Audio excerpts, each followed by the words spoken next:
Olá, eu sou Ida Lopes Pontes, eu sou diretora e roteirista, montadora e também faço preparação de elenco.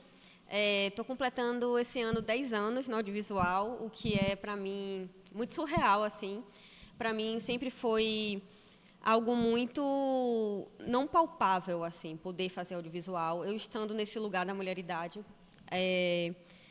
E hoje, aqui, em 2024, eu fico pensando em toda a trajetória que eu tive, em todas as coisas que eu precisei e fiz para estar aqui hoje, tendo dirigido 8 curtas, com projeto de séries, longas escritos, e tudo isso e ainda batalhando todos os dias para continuar nessa trajetória da direção e do roteiro, que são as mais desafiadoras, sendo LGBTQIAPN+, e estando nesse espectro feminino, né?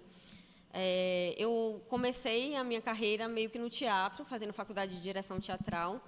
Eu tinha por 2 fatores, assim.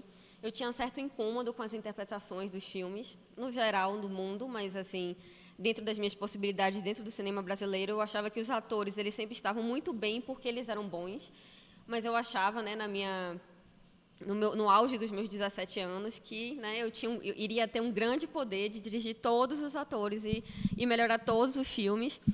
Mas o que eu fiz foi estudar muito de narrativa, né, de narrativa aristotélica e de preparação de elenco, porque eu tinha uma crença muito forte que é muito importante você aprender direção de fotografia, som, todas as áreas técnicas do audiovisual, que a gente também conta uma narrativa, mas eu queria começar lá do comecinho da técnica milenar, que é o que mais atrai as pessoas no mundo inteiro, que é a história e as pessoas que estão nessa história. Então, eu comecei pelo teatro e eu sou muito grata a isso, porque lá eu conheci Klaus, que é meu sócio, né, o sócio junto comigo na nossa produtora Olho de Vidro Produções, e a gente começou fazendo teaser de peça de teatro.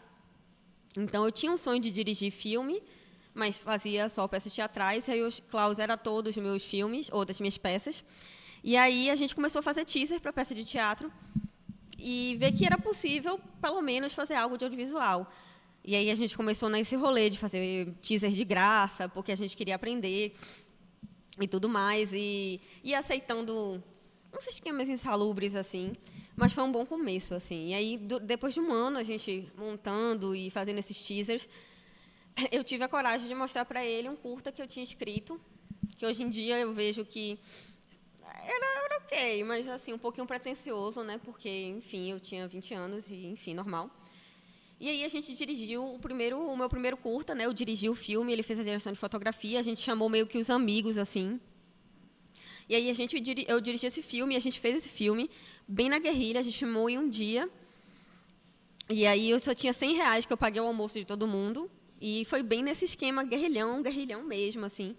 E aí esse filme passou em 3 festivais, porque na época, para inscrever em festival, a gente gravava numa mídia e mandava por correio. Então não tinha muita grana, eu mandei para 10 festivais. E aí a gente passou em 3 desses 10, um universitário, enfim. E um deles eu fui, né? E eu viajei, e aí eu vi as pessoas vendo o filme, aí eu vi as pessoas, a recepção, assim, de ter um filme exibido no festival, e eu vi os feedbacks, e aí eu pensei que todo esse caminho do audiovisual era muito para mim, era muito o que eu queria para a minha vida, de escrever o roteiro até ir para os festivais. E aí a gente criou a Olho de Vidro em 2014, e desde então tem sido uma longa jornada, assim. Primeiro, por conta da coisa da grana, que sempre é um grande desafio dentro do audiovisual brasileiro. Os primeiros filmes da nossa produtora a gente fez muito na cara e na coragem, alguns com financiamento coletivo, e muito assim a fim de fazer aquelas histórias, mas também com um pensamento muito forte de que a gente precisava criar um portfólio, criar nome em festivais e deixar o nosso nome na boca das pessoas, conhecendo a gente, para que a gente conseguisse, de repente, passar em editais, de repente, passar em festivais maiores e ter uma carreira mais sólida. E isso deu muito certo, assim, porque tudo foi muito consciente. A gente planejou, assim, qual era o perfil de cada um. Então, eu tinha um cinema que eu queria fazer um cinema de gênero voltado para filmes de horror, de fantasia, muito com narrativas de mulheridades e LGBTQIAPN+, falando de como o universo da maternidade, do machismo, da transfobia, enfim, e relacionar isso com narrativas de gênero. Eu sabia que esse era o meu cinema. E a gente também sabia, todos, né, tanto eu, quanto o Klaus, quanto o Caleb, que depois se juntou a gente, que cada um ia criar um perfil de direção, um estilo de direção, e ia trilhar esse caminho. E na minha trajetória desses 10 anos, eu fui fazendo uma das coisas que eu acho mais importantes para a minha carreira, que foi ir escolhendo as pessoas com quem eu queria trabalhar. Porque eu não queria ter que manifestar uma rispidez em set, e algumas pessoas eu precisava ter essa certa rispidez para que, de fato, fizessem o que eu pedia, quando eu pedia de forma tranquila, sendo a pessoa que estava dirigindo, isso não rolava. Então, eu fui vendo assim, com essa pessoa funciona, ali eu tenho uma troca efetiva, ali eu vou aprender, ou a pessoa vai colaborar, ou eu vou conseguir minimamente dirigir meu filme. E aí fui criando esse set. Mas uma coisa que eu me preocupava muito, muito mais do que se aquela pessoa era um grande diretor de fotografia, uma grande diretora de arte, era quem era aquela pessoa.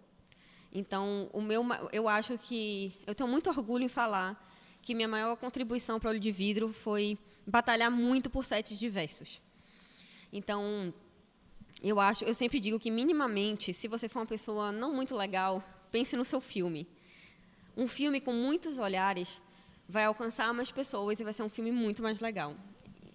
Mas eu fiz mesmo por militância e por acreditar que seria mais saudável, tanto para mim quanto para o resto da equipe, ter olhares mais diversos, ter mais pessoas trans, pessoas negras, pessoas LGBTQIAPN+, no geral, mulheres dentro do set. A gente tem, hoje em dia, na Olho de Vidro, uma equipe majoritariamente feminina, dentro desse espectro feminino. E eu falo com bastante tranquilidade que tem sido muito mais saudável quando a gente trabalha entre a gente e quando a gente sai da nossa bolha. Às vezes é um pouco traumático, porque a gente vai para o mundo real. E eu digo isso, assim, que eu fui trilhando o meu caminho dessas duas maneiras. Buscando o cinema que eu queria muito fazer, ao mesmo tempo que eu buscava com quem eu queria fazer, né? E dentro disso também tive um bom momento de acúmulo de funções nos primeiros 8 anos da Olho de Vidro, onde todo mundo fazia muitas coisas e eu fazia muitas, muitas coisas. Então, eu estava em todos os processos do desenvolvimento, a distribuição, e isso foi, por um bom tempo, eficaz, mas bem exaustivo. Mas deu para a gente ir se organizando e criando estratégias para ir aumentando a equipe da nossa produtora. E eu acho que tudo isso é um processo muito coletivo, porque eu estou falando de mim, mas eu não consigo falar de mim sem falar do processo coletivo, porque é assim que se faz cinema, sabe? Então, eu acho que, ainda que eu tenha muitos degraus para trilhar e alcançar e subir, tudo que eu conquistei até então foi de muita batalha minha, admito, mas também de saber como escolher essa equipe, porque eu e Klaus, a gente sempre fala que 80% do trabalho da direção é escolher uma equipe incrível. E eu tive sorte, mas também foi um labor muito grande e criando, né, esse time de pessoas. E eu também gosto muito de falar que você escrever e dirigir com verdade é muito importante. Mas esse dirigir e escrever com verdade não quer dizer que você não possa ser comercial. As pessoas confundem um pouco as coisas. Tipo, eu faço um cinema autoral, aí ninguém vai gostar. Ou eu faço um cinema comercial, as pessoas vão gostar, mas não vai ter nada de interessante nesse filme. Mas eu acho que o melhor filme, ele vai alcançar muitas pessoas, ele vai se comunicar com muitas pessoas, mas também ele vai se comunicar com as pessoas dizendo algo muito importante.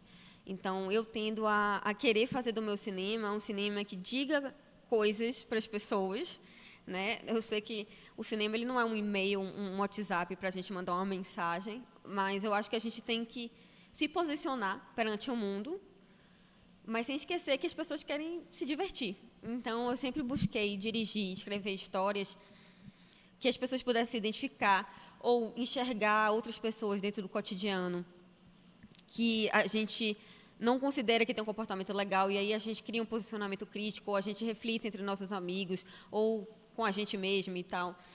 Então, eu acho que o cinema tem muito esse papel, e também foi muito uma coisa que deu certo para a minha construção de cinema, assim. Eu acho que eu trilhei essa perspectiva de entender a importância de falar sobre o meu universo, mas de uma maneira palatável, onde as pessoas pudessem entender. Então, eu fiz um filme sobre uma mulher grávida que está se sentindo solitária. E aí, ela é casada com um cara que está lá, aparentemente, assumindo o seu papel, mas que não está presente. E aí, nesse filme, todas as plateias onde eu estive, todas as sessões onde eu estive, a plateia estava muito reagindo às coisas, porque eram coisas muito cotidianas. E eram exemplos onde as pessoas viam seus pais, seus esposos, seus avós. Então, é para essa galera que eu faço filme, sabe? Eu não quero fazer filme para só estar lá no festival e massa, aplaudirem, e que massa fazer filme, fazer cinema para pessoas de cinema. Mas eu acho que dá para alcançar o máximo de pessoas possíveis. E pensando que é sempre importante, ainda mais se você é uma mulher, uma pessoa LGBTQIAPN+, criar as estratégias de plano de empresa, de plano de negócios, de onde você quer chegar. Tudo isso é muito ansiogênico, e por um bom tempo eu ficava, não quero pensar nisso, eu quero só fazer o filme da agora. Mas, ao mesmo tempo, cada passo que você dá na sua carreira, você vai chegar mais perto do seu objetivo final. E se você não tiver objetivo final, você meio que fica flutuando ali, e vai ter um homem que começou a fazer cinema hoje e tem muita autoestima, e que vai dizer: poxa, velho, eu sou um grande diretor de cinema. E aí qualquer pessoa vai achar qualquer coisa que ele fez ótima e não planejada. E eu sei que é cruel, porque todos os dias eu sempre falo, eu posso fazer a minha obra-prima e amanhã eu tenho que fazer outra obra-prima e provar de novo que eu fiz um trabalho bom, ou que eu estou fazendo bem as coisas que eu faço. E é muito cansativo, mas, infelizmente, por enquanto, temos que criar estratégias. E a estratégia para meio que combater esse sistema de que a normatividade é um homem branco hétero cis de classe média são essas duas coisas: se unir às pessoas que falam a mesma língua que você e criar planos, entender que cinema é mercado, entender que cinema é um comércio, sabe? Dá para você fazer a sua miçanga, a sua arte, mas sem deixar de entender que quanto mais você vende, mais você pode mais passar a sua mensagem. Então, se você quer passar uma mensagem esquerdista, você quer falar sobre igualdade, sobre direitos, você quer batalhar pelos seus direitos, e você faz um filme palatável, você sabe vender isso, eu acho que você está fazendo o que você sonha. Então, para isso, você tem que lutar contra um sistema que está te puxando para trás o tempo inteiro. E, para isso, você tem que ter estratégia, porque, de fato, fazer cinema sendo uma pessoa dissidente é uma grande batalha. Mas, ao mesmo tempo, a cada vitória é um grande prazer, e eu tenho vivido essa jornada de 10 anos, tendo vários momentos de bastante felicidade, inclusive nesse momento, de eu estar em outra cidade podendo falar sobre cinema. Então, é basicamente isso.